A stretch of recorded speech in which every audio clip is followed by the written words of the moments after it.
എല്ലാ കൂട്ടുകാർക്കും നമ്മുടെ പുതിയ വീഡിയോയിലേക്ക് സ്വാഗതം. കർക്കിടക മാസം ഇങ്ങെത്തി. ഇനിയിപ്പോൾ നമ്മുടെ ശരീരത്തിനെ ഒരുപാട് ശ്രദ്ധിക്കേണ്ട ഒരു മാസം കൂടിയാണ്. മഴക്കാലമായി കഴിഞ്ഞാൽ പിന്നെ നമ്മുടെ ശരീരത്തിന് പലവിധ അസുഖങ്ങളും പിടിപെടാറുണ്ട്. ഇതെല്ലാം പ്രതിരോധിക്കുന്നതിന് വേണ്ടിയിട്ടാണ് പണ്ട് മുതലേ കാരണന്മാരായിട്ട് തന്നെ നമ്മൾ പല ചികിത്സാ രീതികളും ആവർത്തിക്കുന്നതും. ഇന്നത്തെ നമ്മുടെ വീഡിയോയിൽ കൂടെ നമ്മൾ പരിചയപ്പെടുന്നത് ഔഷധ പാനകമാണ്. ഈ ഒരു പാനകം നമ്മൾ കർക്കിടക ചികിത്സ ആരംഭിക്കുന്നതിന് മുമ്പേ കഴിക്കുന്ന ഒരു പാനീയമാണ്. വാത കഫ രോഗങ്ങളെ സന്തുലിതമാക്കാനും ജലദോഷം, പനി, തൊണ്ടവേദന എന്നിവയുടെ ലക്ഷണങ്ങൾ കുറയ്ക്കാനും ഔഷധപാനകം വളരെ തന്നെ ഫലപ്രദമാണ്. ഈ ഒരു പാനകം കുടിച്ചുകൊണ്ട് തന്നെയാണ് നമ്മൾ ഓരോ ചികിത്സയിലേക്കും കടക്കുന്നതും. അപ്പോൾ ഈ ഒരു ദിനത്തില് നിങ്ങൾക്ക് എല്ലാവർക്കും വളരെ ഫലപ്രദമായ ഔഷധപാനകം എല്ലാവരും വീടുകളിൽ ട്രൈ ചെയ്ത് നോക്കണം.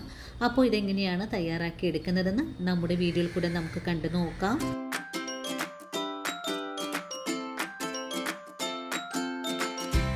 ഇനി നമുക്ക് ഔഷധ പാനകം തയ്യാറാക്കാൻ തുടങ്ങാം. ഇതിനായിട്ട് ഞാനിവിടെ 4 പേർക്കുള്ളതാണ് തയ്യാറാക്കുന്നത്.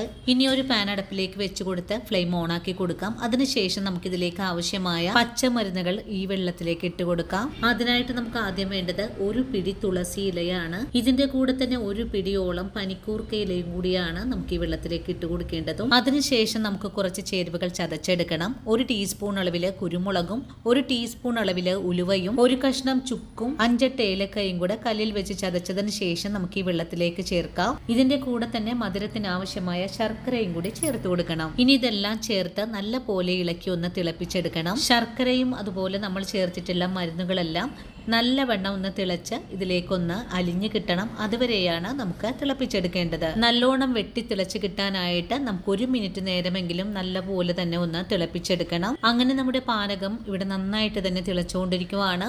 ഇനിയിപ്പോൾ 2-3 തവണ വെട്ടി തിളച്ച് കഴിഞ്ഞാൽ പിന്നെ നമുക്ക് ഫ്ലെയിം ഓഫ് ചെയ്ത് കൊടുത്തിട്ട് മറ്റൊരു പാത്രത്തിലേക്കാണ് ഇതൊന്ന് അരിച്ചെടുക്കേണ്ടത്. ഈ ഒരു പാനകം കുടിക്കുന്ന സമയത്ത് മധുരം കഴിക്കാത്ത ആൾക്കാരാണെങ്കിൽ ഇതിലേക്ക് തേനാണ് ഉപയോഗിക്കേണ്ടത്. തേൻ ഉപയോഗിക്കുമ്പോൾ ചൂടാറിയതിന് ശേഷമായിരിക്കണം ചേർക്കേണ്ടതും. അങ്ങനെ വളരെ എളുപ്പത്തിൽ ഉണ്ടാക്കാൻ പറ്റിയ വളരെ ഹെൽത്തി ആയിട്ടുള്ള ഔഷധ പാനകം ഇവിടെ റെഡിയായിട്ടുണ്ട്. ഈ ഒരു കർക്കിടക മാസത്തിൽ ദേഹരക്ഷ തുടങ്ങുന്നതിന് മുമ്പായിട്ട് തന്നെ ഈ ഒരു പാനകമാണ് നമ്മൾ ആദ്യം തയ്യാറാക്കി കുടിക്കേണ്ടതും. അപ്പോൾ ഇന്നത്തെ നമ്മുടെ ഈ ഒരു കൊച്ചു വീഡിയോ എൻ്റെ കൂട്ടുകാർക്ക് വളരെ തന്നെ പ്രയോജനകരമായി എന്ന് വിശ്വസിക്കുന്നു. വീഡിയോ കാണുമ്പോൾ നിങ്ങൾക്ക് ഉപകാരപ്രദമായി എന്ന് തോന്നുവാണെങ്കിൽ തീർച്ചയായിട്ടും നിങ്ങൾക്ക് ഇന്ന് കിട്ടിയ ഈ ഒരു അറിവ് നിങ്ങളുടെ കൂട്ടുകാരിലേക്കൊന്ന് ഷെയർ ചെയ്ത് കൊടുക്കാൻ മറക്കല്ലേ.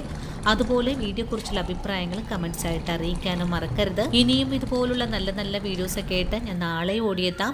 അതുവരെയും വീഡിയോ കണ്ട് സപ്പോർട്ട് ചെയ്ത എല്ലാ കൂട്ടുകാരോടും ഇനിയും കാണാനിരിക്കുന്ന എൻ്റെ പ്രിയ കൂട്ടുകാരോടും ഒത്തിരി നന്ദി, സ്നേഹമൊക്കെ അറിയിച്ചുകൊണ്ട് നാളെ രാവിലെ ഓടിയെത്താം. അതുവരെയും സ്നേഹത്തിൻ്റെ ഭാഷയിൽ വീണ്ടും കാണാം.